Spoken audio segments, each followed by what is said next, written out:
بسم الله الرحمن الرحيم waxaan rabnaa in bulshada Soomaaliyeed ay u soo bandhigno howlgalkii samakaab oo ay wadeen ciidanka booliiska Soomaaliyeed gaar ahaan qaybta guud ee booliiska Soomaaliyeed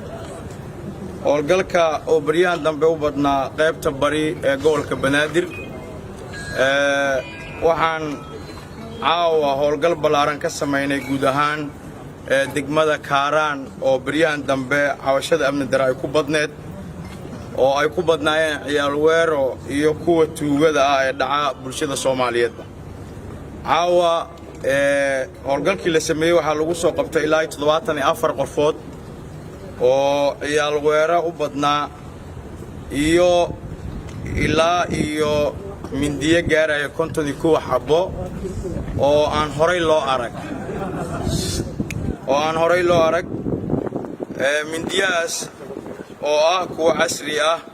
loogu talagalay in lagu dhibaateeyo bulshada Soomaaliyeed guud ahaan gobolka Banaadir waxaan ka sameyn doonaa diiwaangelin ama xoojin in kooxaha isku baxaystay inay la diriraan bulshada Soomaaliyeed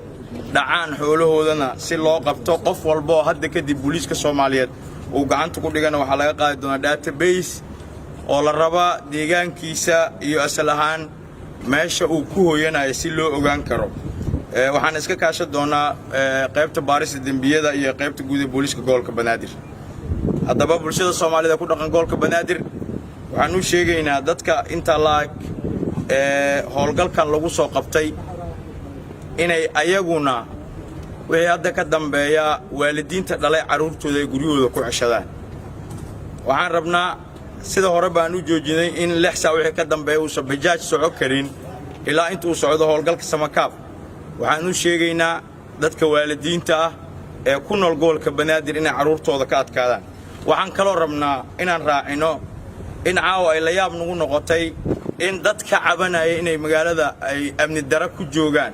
oo amni darro ay dareemayaan idaacadii ka sheegay